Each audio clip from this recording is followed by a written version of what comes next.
Kings and queens, your majesties, welcome back to the channel. Thank you so much for returning. Trust you and yours are well, and you're loving yourself and others like always. Many thanks to all of you for the support you give to the channel. Thank you so much to our channel members, to our anonymous supporters, to all of you, my esteemed subscribers. You're a lot celebrated and, of course, appreciated.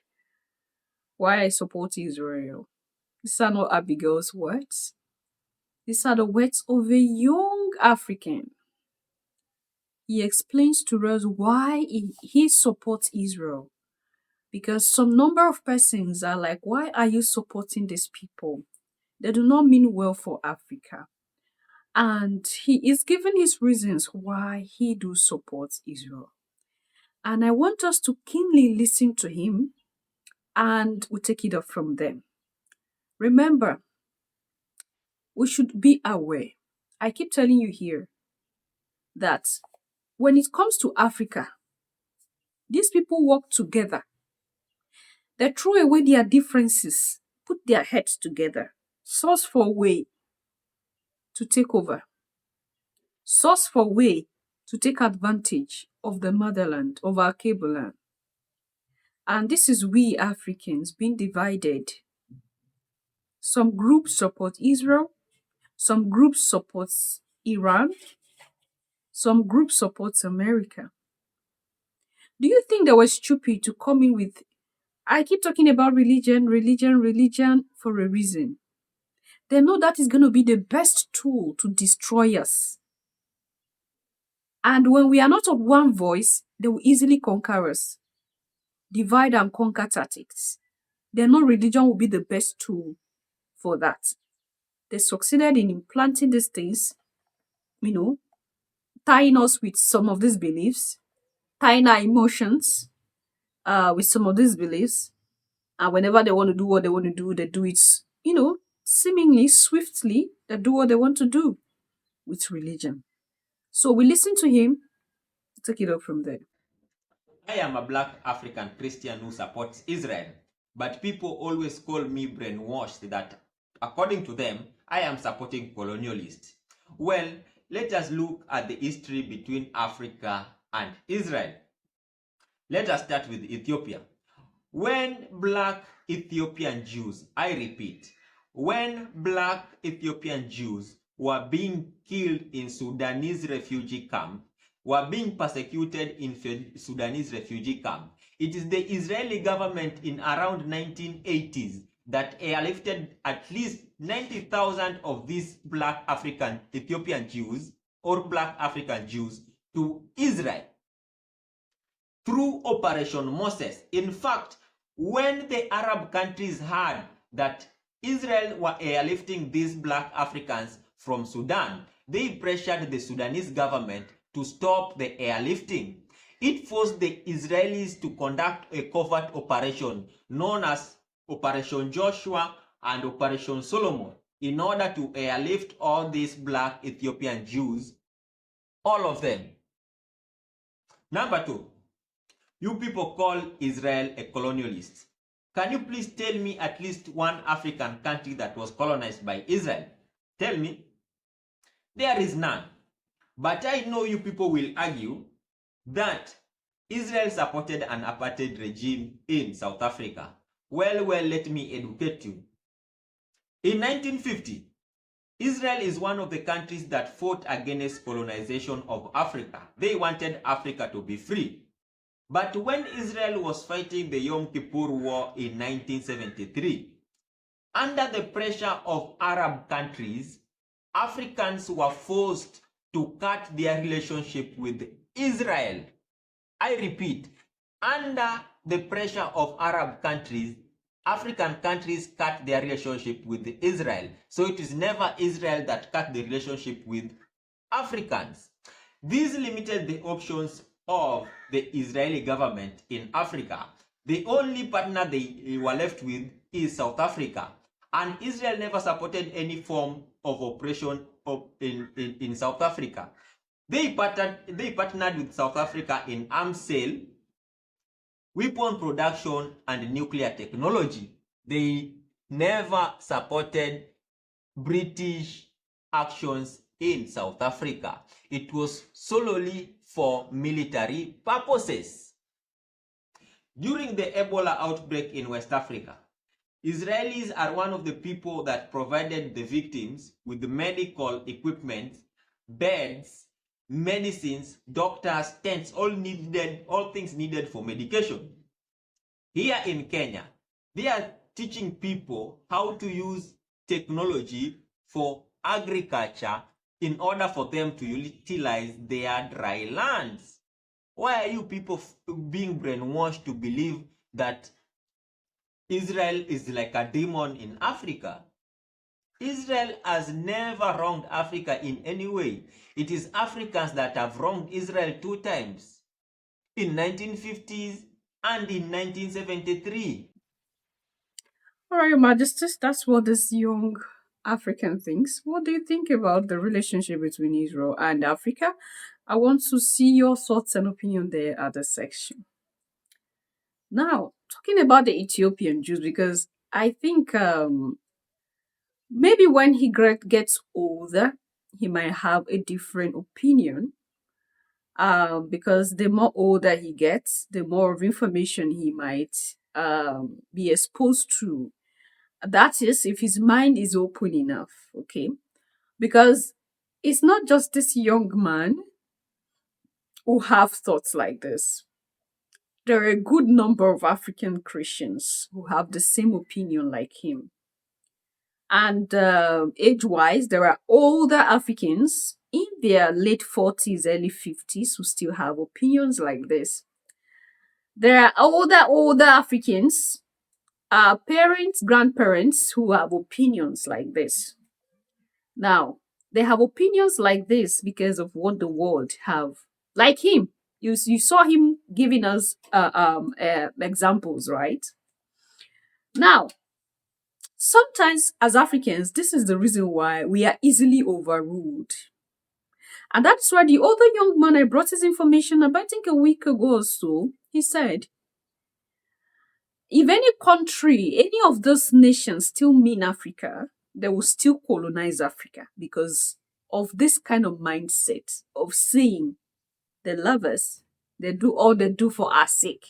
But these people have their reasons, the reasons why they do what they do. If it's not going to give them, some, political advantage, they're not going to do it. If it's not going to give them some economic advantage, you think they're going to do it. Don't waste your time thinking that somebody will just come and love you just like that for the sake of God. That's always our problems as Africans, right?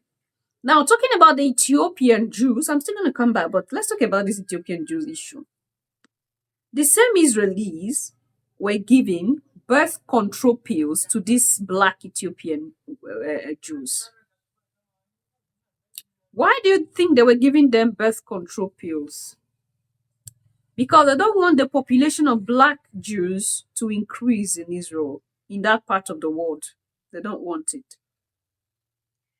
And mind you, a lot of Africans think that these very Israelis are Israelites that they have in their Bible. But you've missed everything. Everything you've gotten is so wrong. The Israelis are different from the Israelites that you know of in your holy books. These people were put in there in 1948. They were implanted there in 1940. That is where the dispute between them and the Palestinians comes in. And that behavior is similar to the pale-faced people. They go to a place that already inhabits people. They take advantage of them, deceive them into, unalive them, capture their land and say that they discovered the land. The land has belonged to them. So, what we are saying is, they do not want the black Jews to get overpopulated to the point that their population will be more than theirs. They began to give them birth control pills. Do you know that the melanated Jews in Israel today are being persecuted because of their skin color? In short, they have a separate place where they live. They don't live together with others. Remember when I was bringing to you information here of the situation that the black Jews were going through in Israel? how, in short, they had even threatened to revoke their citizenship from them. Some of you don't know these things. Now, under the comment section of this very video, if you see what people were saying there, you shed tears.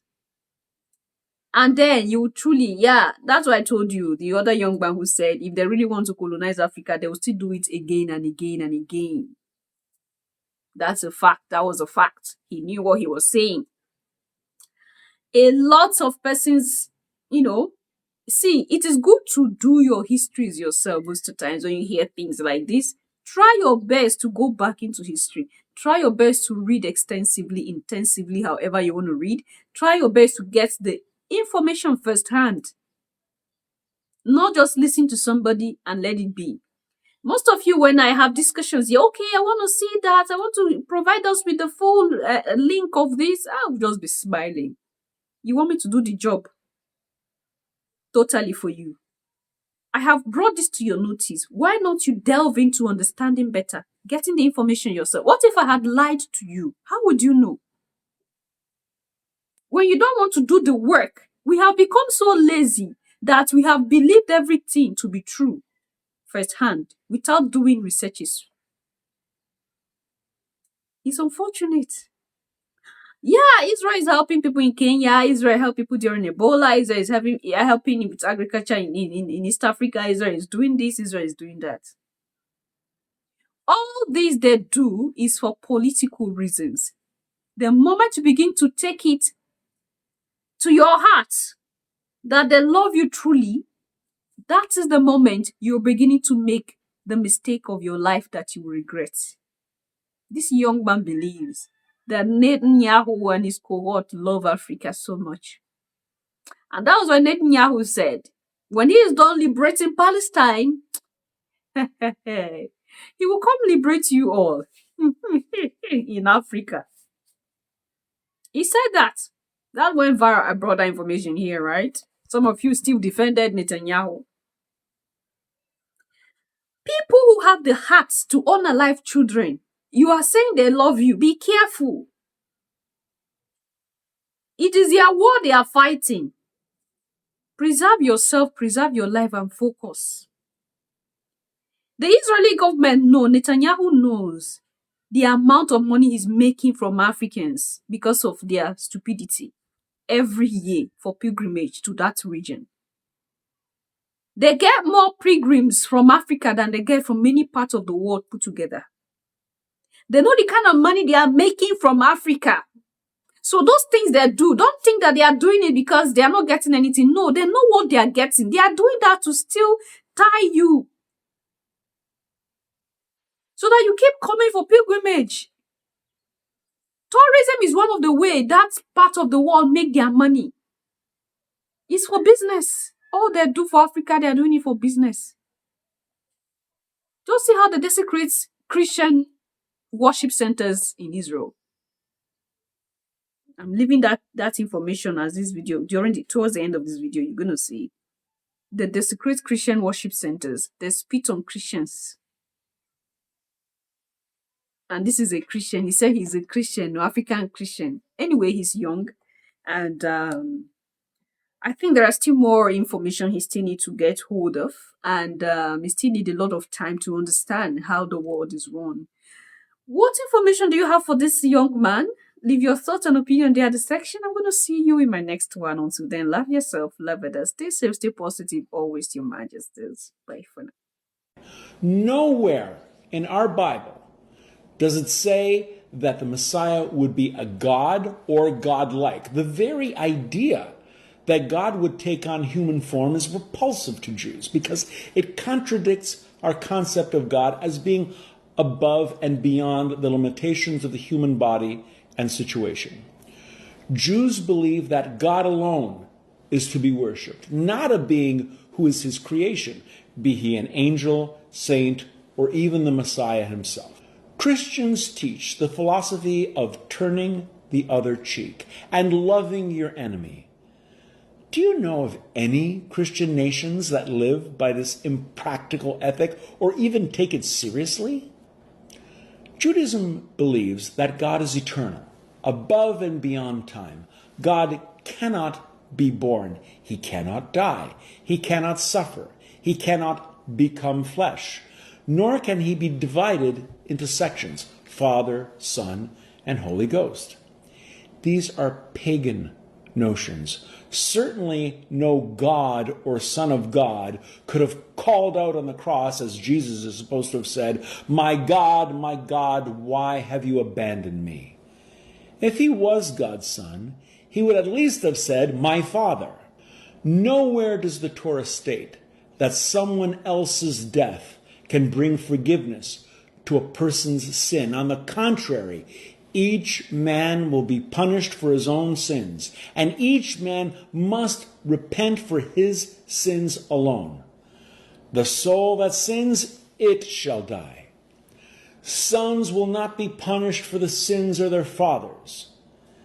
The idea that someone else's death 2,000 years ago can somehow bring forgiveness from God for my sins is absurd and unfounded.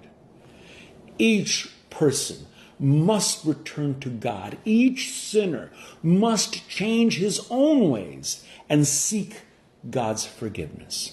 Border village of Sarada, and I want to show you how badly this church has been absolutely desecrated by the Israeli forces. You can see here that there's a bunch of graffiti on the wall, but I think actually that's probably the least offensive thing that we have seen in this church. You can see that the pews have been put together seemingly for soldiers to sleep there. There's also trash across the floor. There's toilet paper, water bottles, condiments, whatever you'd like. But I think one of the most offensive things that we have found in this church is the desecration of religious figurines. So this would have been Jesus. His head is cut off there. Residents tell me that that looks intentional, not part of an explosion or any fighting that may have taken place in this village.